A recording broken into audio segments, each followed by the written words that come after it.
As you're being seated, if you would, I'm going to start in Ephesians 5, probably somewhere about verse 28, I think is where I'm going to start. That looks good to me. This all kind of worked together really, really well. Not really by my design, but I think by God's design, it all worked together really, really well, that we're hitting the revitalization of the church, and we've been talking about that. Y'all remember that, right? Hey, listen, we're at that point right now in the service. If I let you go right now, you're going to be in a long line at lunch anyway, so you might as well just hang out, let them get through, and then we'll be through. Now, go work for y'all? Right? Sound good? I had somebody this week tell me, you never let us out at 12. When in the history of Oak Grove have we ever got out at 12? Right? So y'all just sit back and watch this, and this will really speak to you, I think, if you'll let it. If you're not done tuned out yet, this will really speak to you right here, okay? But we've been talking about the church in America as a whole is in total decline. And I've showed you statistics over that week after week after week. If you hadn't caught on to that yet, I don't know what to tell you, because we've really shown that it's taking place and what's happening. Now we're starting to build to see what we've got to do to revitalize our churches, to get the people coming back, to see lost souls saved, to get our family members saved, to get people ready for the second coming of Christ, to get people ready for eternity, to get people ready for the judgment seat. We are coming to the place of where we're getting back to that. And of course, this week being Father's Day, it sure just fell so perfectly, I believe by God's design, that we're going to talk about men today. Now, ladies, don't take a nap on me, because this will hit you too. But in particular, we're going to look at the effects that the Christian man has on the home and on the church versus when there's the absence of that. That sound good?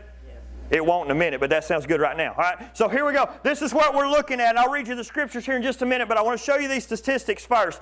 Numbers don't lie. In the sports world, I kind of like baseball, Major League Baseball, and I was talking to a fella about this yesterday.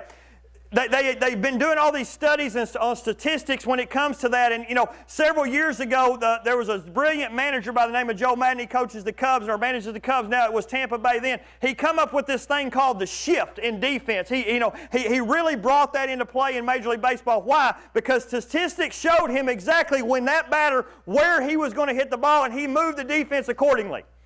And now it's caught on and it's spread like wildfire. Everybody's doing it now. Statistics always tell the truth. Have you realized that? So I want to show this to you in light of that this morning. Here we go. Flip it over. I've got control, Jason. I don't need you to control it. There we go.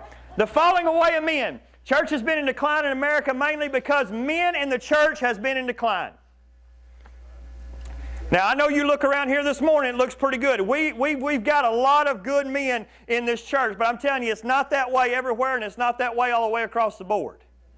They're falling away from it. And big statistics around this, 85%, and we get hung on this, 85 to 90% of the millennial generation, this is the ages 18 to around 30, have fallen away, and that is absolutely true, but I don't think it's totally their fault. I think it's the generation before's daddies, a lot of it. Not totally, I'm going to show you that in a minute, but in somewhat it is. All right? 80% of the teens today are not interested in the church, and that's a big problem, and that's what's going on. But I don't think it's totally the teens' fault. I think it was modeled for them that way in a lot of ways. I'm going to show you here in a minute. It's hard enough if you do it all right to get them to stay with it. But if you don't do it right, there's no chance in the world for them. I told you you wasn't going to like it in a minute. Okay? I see that as a problem. The millennial generation, the teen generation, it's a problem. They're falling away from church, but I don't think that's the root of the problem. I think it starts before that. All right? Men, husbands, and dad have been in decline, and the kids are just following suit. Right? That's what's going on. 90% of men in America say they believe in God. You ask any man on the street or any woman on the street, do they believe in God? Yeah. You believe in Jesus? You bet. What happened? He died on the cross for my sins. Do you go to church? Well, I used to go at this one point in time, but I'm just so busy. Then you get into that, right? 4 out of 5 people claim to be Christians. 4 out of 5 men claim to be Christians. 30% of those actually attend church regularly. This is 2 out of 3 Sunday mornings. And they call that regular attendance. I got an issue with the statistics on that part, but that's what they call regular attendance. 2 out of 4 or 3 out of 4 Sunday mornings they sit in church, they call that being faithful. And only 30% of those 90 that claim that are doing that. That's a big problem, is it not? Amen, I got one. Women, you ought to be all over this morning. When we walk out of here, you ought to be just high-fiving me, just excited about what I'm telling you, you know. 1 out of 5 wives, that means, are coming to church without their husbands. 1 out of 5 kids are coming without their daddies. Think about that. That's tough, isn't it? That's where we live in America today. We have the absence of men in church. Less than 5% of churches have men who are serving in leadership areas. Teachers, deacons, counseling, preachers, prayer decisions, or worship leaders. We have less than 5% serving in those areas in the church. Think about that. The spiritual part of the church, less than 5% of them are men. Ladies, that means you're doing the 95% of it. We're thankful that you do that. We're thankful for that, don't get me wrong. But we need men to step up and fulfill that void. And that's where we are. Less than 20% of men that attend regularly participate in the service at all. No way, shape, or form.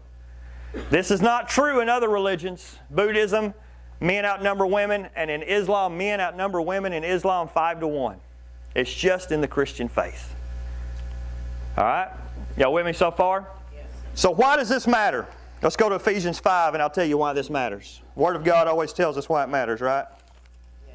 Ephesians 5:28 says, "So husbands ought to love their wives as their own bodies. He who loves his wife loves himself. For no one ever hated his own flesh, but nourishes it and cherisheth it. Just as the Lord does the church. For we are all members of His body, of His flesh and His bones. For this reason man shall leave his father and mother and be joined with his wife, and the two shall become one flesh. This is the great mystery, but I speak concerning Christ and the church. Nevertheless, let each one of you in a particular so love his own wife as himself, and let the wife see that she respect her husband. Children, obey your parents in the Lord, for this is right. Honor your father and mother, which is the first commandment with promise, that it may be well with you and you may live long on the earth. And you fathers, do not provoke your children unto wrath, but bring them up in the training and admonition of the Lord." The reason why this matters is because men are the spiritual head of their family.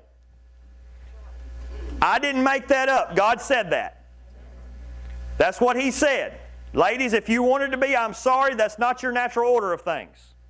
That's just how the Bible proclaims it. All right? Guys, you are leading your family in one way or another. Your Christian walk with Christ is going to be echoed in your family so much more so than anything else. This is a big deal. This is why that matters that men are leaving the church. Because you're supposed to be the leader of that. And you're leading them in one direction or another. You're leading them towards heaven or you're leading them toward hell right now. I hate to be blunt, but that's about it. I've got to put it that way. You're leading them to heaven or you're leading them to hell right now, one way or the other. Because as the spiritual leader of the family, as your spiritual walk goes, so the rest of the household will follow. And I am thankful, ladies, for you that pick up the slack and do it despite that what your husbands may or may not do. But I'm telling you, you're going to see here in just a minute how important it is for the man to follow after the Lord. For your sake and for your kids' sake. All right? Y'all with me? So I hear this all the time. My wife is the spiritual person. That may be true, but that's not a good thing. Does she need to be? Absolutely. But she doesn't need to be the only one. It needs to be done by the man as well. Why? Because God's Word says it's got to be done. The head of the household is the man spiritually. That's how God designed it. That's how He set it up. That's the order it's following. And that's why we're seeing that when you see the decline of men, you're also seeing the decline of women and children within the church. When you see the decline of men worshiping and following after God, that's why you had the millennial generation falling out and the teen generation, because you're seeing the lack thereof by the head, the spiritual head of the household that God has ordained and put in charge of it. That was pretty good right there. Y'all missed that. That was good. All right, numbers tell the story. Church attenders, 2 out of 3 of the 4 Sunday mornings, that's considered regular. Both parents, here's what happens. Let me catch this now. Now, y'all know I got my glasses, so I can see this way out here now. Okay? If both parents regularly attend, that's 2 or 3 of the Sunday mornings of the 4, you have a 72% chance that the kids will attend when they become adults. This is done by a lot of statistic stuff. People way smarter than me doing this, right?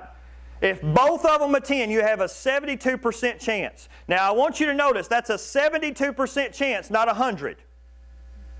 See what I'm saying? It still don't make it foolproof. But by golly, it's better than the rest of these, isn't it? If the mother only attends, it makes it a 15% chance. Now, that's just downright scary. Isn't it? Yeah. If the father alone, you have almost a 60% chance. Now, ladies, am I saying you get to take the Sunday morning off? No. But dads, look at that, man. That's serious. Now let's turn to what really matters more than church attendance. Those being saved. And I'm talking really saved here, okay? Really saved. I'm talking this is life-changing. You follow after Jesus saved, not that you say you get saved and you stop cursing, okay? Turn your whole life over to Him, not that you turn the dirty movies off, okay? See what I'm saying? Talking about really saved. Where you follow after Him and you serve Him and you devote yourself. This is what happens when a kid gets saved and turns their life over. You have a 7% chance that the rest of the family will follow suit and get saved. Thankful for that, but man, that's failing, isn't it? If the wife or the mother turns over, we're thankful for that, and there's a 23% chance that the rest of the family will. But if daddy does, there's around a 90% chance. Now, I thought that seemed just totally ridiculous and no way that thing could be true, but I checked that thing with so many different sources, probably about a dozen different sources, and they all said numbers very, very similar to this right here. It's a big deal, isn't it? Why is it such a big deal? I showed you that in Scripture. Spiritually, it was set up this way by the order of God. He has an order of things. And when things don't go by His orders, things don't work at all. Think about that, right? Now, once again, you notice none of it's foolproof. And I want you to catch that. I don't want you to be hard on yourself because you may have done this right and your kids not coming to church. Listen, they still have their own decisions. Don't get me wrong. They still have their free will to choose. They still have their... Sometimes the evil one gets a hold of them. Sometimes things happen to them. Sometimes they get a secular professor in college. Sometimes things happen and then they really question and drop them out of the faith. It's not foolproof. But I'm telling you, what better chance do you got? You know what I'm saying? Y'all with me? I'd rather make sure I hook up and there's only a 10% chance that my kids are not going to follow the Lord than me not hook up and I know that there's over a 93% chance, right? Numbers don't lie, do they? All right. So, why did this happen? I'm going to try to hurry. Why did this happen? Why have men stopped being devoted to the Lord? Why have men stopped coming to church? Why? Well, basically a lot because of the culture. Now, I read a lot of stuff on this, and I didn't like none of them, so this is the one I come up with. So if you don't like it, you can actually blame me on this, okay? Worldly success has defined men and who they are. Culture's built it that way, isn't it? If you are going to be a successful man in this life, you better be good at your job and career. Isn't that what it says? That's what the world tells you. If you're going to be a successful man, you better have a lot of money in the bank. Right? Isn't that what it says? How does God define success? That you raise your children in love and admonition of the Lord, that you love your wife as you do unto yourself, and that you follow the Lord all the days of your life. That doesn't fit in the American model for a successful man. But that's how God's going to define it, and that's how God's going to judge it. Amen? When you get to heaven, He's not going to say, well, how much money did you have in the bank when you retired? Is He? He's going to say, did you follow me, and did you love me, and did you raise your family to follow and love me? Amen. That's what it's going to be. But that flies differently in the face of the whole culture, doesn't it? The second one, Sunday becomes a man's entertainment day. Why do you think the devil put NFL football on starting at noon on Sundays? He knew what he was doing. NASCAR, why does it start then? Well, Mark, they have a prayer before. I understand they have a prayer before it, but listen, all those people still miss church. Baseball, basketball, all that kind of stuff. TV, movies. Have you noticed all the good movies start at about 6 o'clock on Sunday afternoon?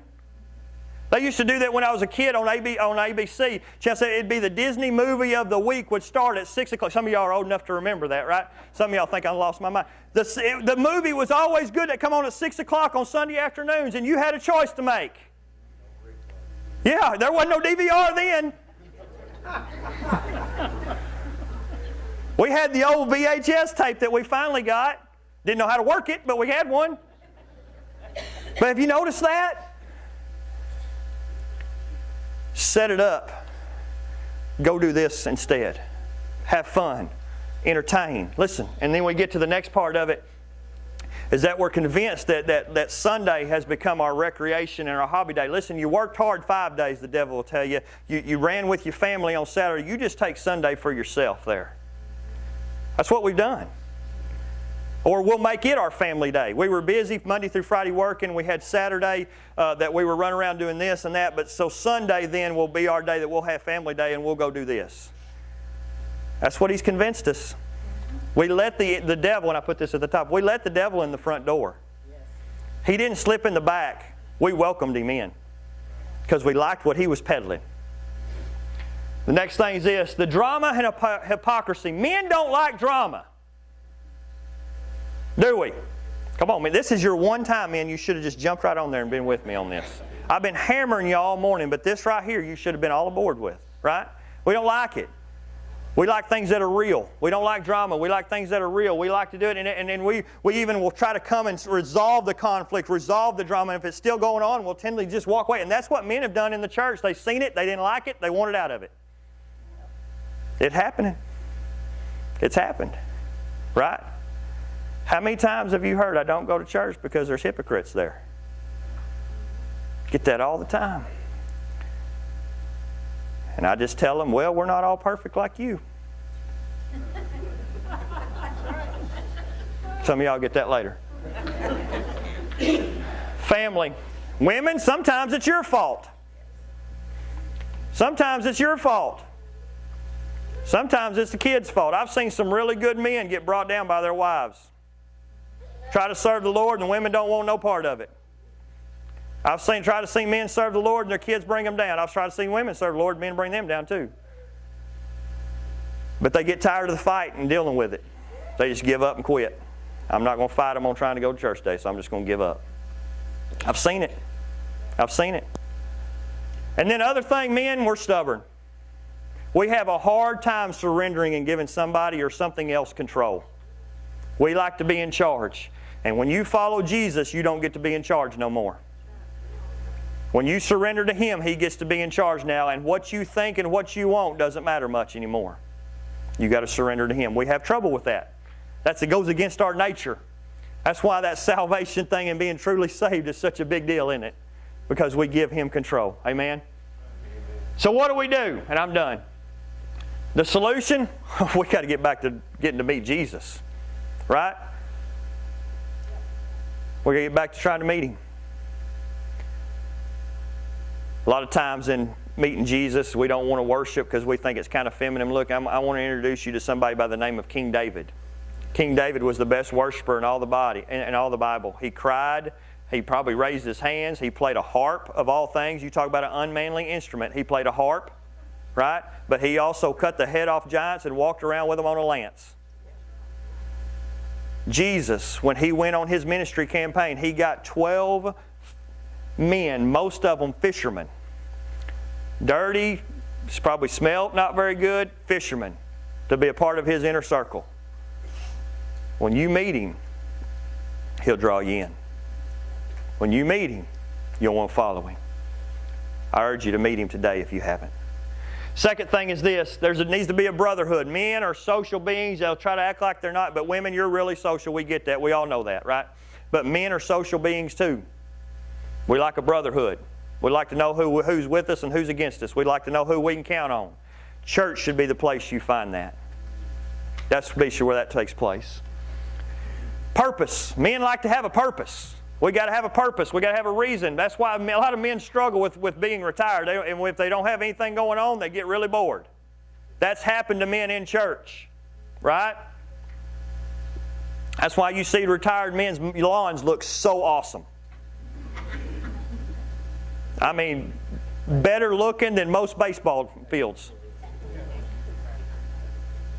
They get bored. They've got to have. That's happened to men in church too. They got bored.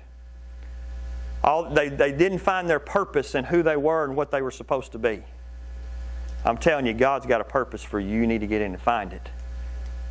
Then your yard may not look quite as good, but by golly, your household will look 10 times better to the Lord than what it does right now. Amen. Next thing is this, motivation. If I can't motivate you by this morning, I worry about you. Listen, your soul's at stake, and I showed you by the numbers, not only your soul's at stake, but your wife's soul's at stake, and your kids' souls are at stake. If that don't motivate you, I worry about you. And I don't know how seriously you take this, but standing before a holy, awesome God scares the living daylights out of me. Right? Amen. Only being washed by the blood, striving and working and being devoted to Him does make me feel like I can stand before Him, because I know myself can't do it on my own. Right? Mama should not out-worship you, Daddy. Mama should not have served better than you. Right? It's happening, but it shouldn't be that way. If both of the parents are doing it, my goodness, how awesome of a household will you have? How awesome of a church will you have? Because there's another thing I hadn't shared with you, and I'm going to share with you now. The church house typically looks like the members' households. If your household is out of order and disarray, your church house will be out of disarray. If your household is in good place and everything's working according to the Scriptures and Word of God, your church will too. So this is why we're seeing churches in decline, is because the household's not in order as it needs to be. You get the household in order by you getting the man in order, and the wife comes in order, and the kids come under subjection, and you're leading everybody in love and admonition of the Lord. The church has no choice but to turn around and be revitalized and be on fire. Amen? That gives me some hope. That gives me some excitement. Because I'm here to tell you, I believe that Jesus Christ is the same yesterday, today, forever. Amen? I believe if He did it back in the New Testament book of Acts, He can do it the same right here in 2018. All we need to do is realize that we're done following what the culture tells us and start following what Jesus tells us. Amen?